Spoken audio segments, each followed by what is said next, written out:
নমস্কার বন্ধুরা, কেমন আছেন সবাই? চলে এলাম আজকে আবার একটা নতুন ভিডিও নিয়ে। আপনাদেরকে আবার একটা নতুন রেসিপি করে দেখাবো। কিভাবে করি আপনারা শুরু থেকে শেষ অবধি দেখুন। বেবি কর্ন কিছুটা আমার কাছে থেকে গিয়েছিল, তো এটা দিয়ে বেবি কর্ন ফ্রাই করব আমি। এটা খেতে দারুণ সুস্বাদু হয়। যত বেশি নরম হবে এটা তত বেশি, কিন্তু একটা প্যাকেটের মধ্যে সবগুলো তো নরম থাকে না। এবার এই দুগুলো খুব নরম, হালকা ভাপালেই হয়ে যাবে। প্রত্যেকটা একটু ভাপিয়ে নেব, তারপরে পরিষ্কার জলে ধুয়ে এটাকে আমি তারপর রেডি করে নেব। বড়গুলোকে আমি একটু সাইড করে ঠিকঠাক করে নিচ্ছি, দুভাগ করে নিচ্ছি, তাহলে এটা আমার এটা ফ্রাই করতে সুবিধে হবে। মাঝখান দিয়েও দুভাগ করে দেব।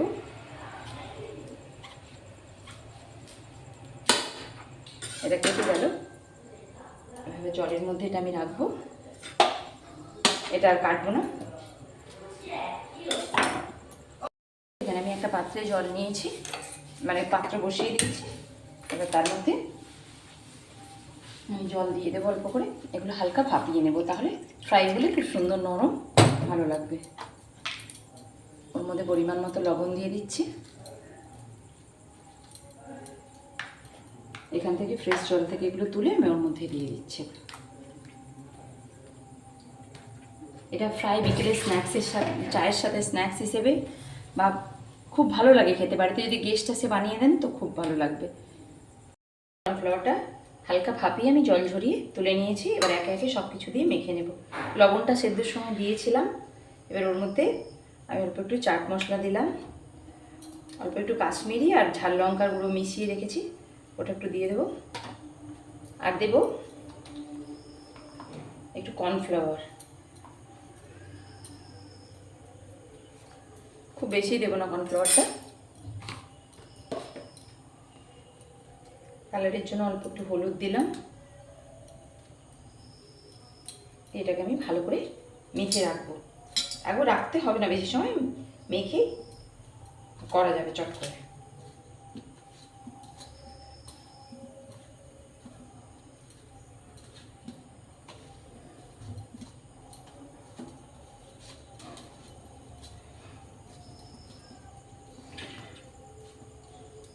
তো এটা মেখে রাখলাম। এবার প্যানটা এদিকে বসিয়ে দিয়েছি, প্যানটা গরম হয়ে গেছে।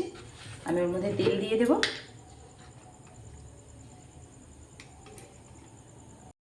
তো বন্ধুরা, কর্নটা তো রেডি করে রেখেছি। এখানে একটা ডিম ভেঙে নেব।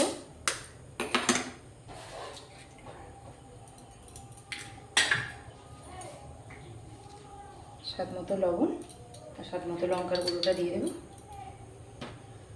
এটাকে ভালো করে পেটিয়ে নেব।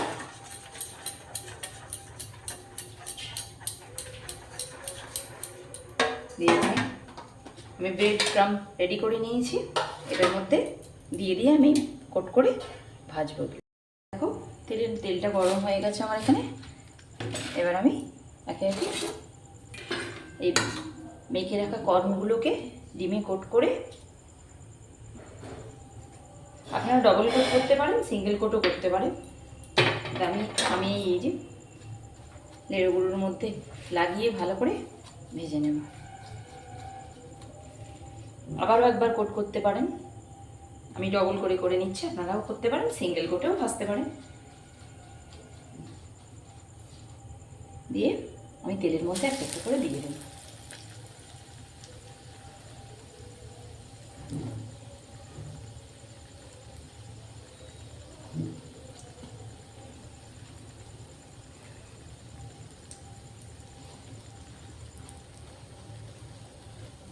এটা খেতে খুব মুচমুচেও হবে, খুব ভালো, খুব টেস্টফুল।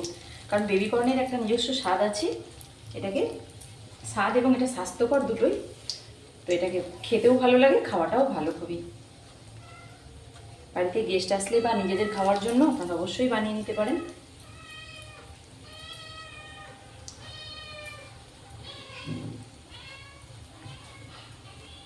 আমি বড়গুলো যেগুলো অর্ধেক করে নিয়েছিলাম, তো এইভাবে আমি এগুলো লাল লাল করে ভেজে নেব। বন্ধুরা, একটা পিঠ খুব সুন্দর ব্রাউন কালার এসে গেছে। এবার এগুলো উল্টে দেবো সব পিঠগুলো। এভাবে ব্রাউন কালার করে ভেজে নিলেই কর্ন ফ্রাইটা রেডি পুরো। আমি প্রথমটা গ্যাসের ওভেন কমিয়ে রেখেছিলাম, কারণ ধীরে ধীরে ভাজলে ভেতর অবধি ভালোভাবে সেদ্ধ হয়ে যাবে। বন্ধুরা দেখো, এবার দুটো পিঠে একদম সুন্দরভাবে লাল লাল হয়ে মুচমুচে হয়ে গেছে।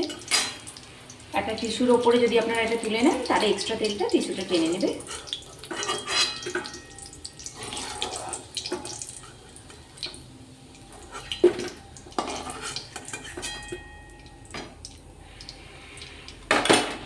তো বাকিগুলো এইভাবে আমি ভেজে নেব।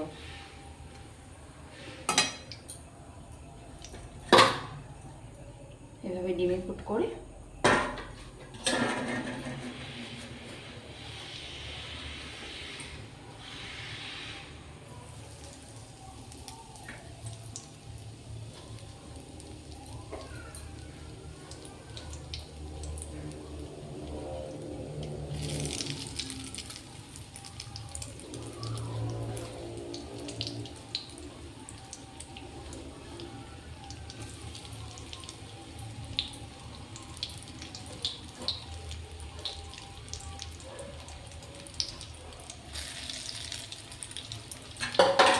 এগুলো লাল লাল করে ভেজে নেব।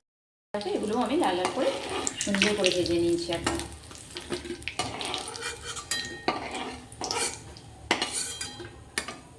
সবগুলোই ভাজা হয়ে গেল। তো বন্ধুরা দেখো, বেবি কর্নের পকোড়াগুলো ফ্রাই করে নিয়েছি খুব সুন্দরভাবে। এটা টমেটো সস দিয়ে খেতে বেশি ভালো লাগে, চিলি সসটার সঙ্গে যায় না। খুব টেস্টফুল এবং খুব হেলদিও এটা। এটা আপনারা অবশ্য বেবি কর্ন এমনি স্লাইস করে কেটে চাউমিনের সাথে বা যে কোনো নুডলসের সাথে, পোহার সাথে, সবের সাথে এটা খাওয়া যায়। তা আমার এই ডিশটা সবথেকে কর্নের ভালো লাগে। আপনারা অবশ্যই একবার বাড়িতে বানিয়ে গেস্ট এলে বা আপনারা নিজেরা বানিয়ে অবশ্যই খেয়ে দেখবেন।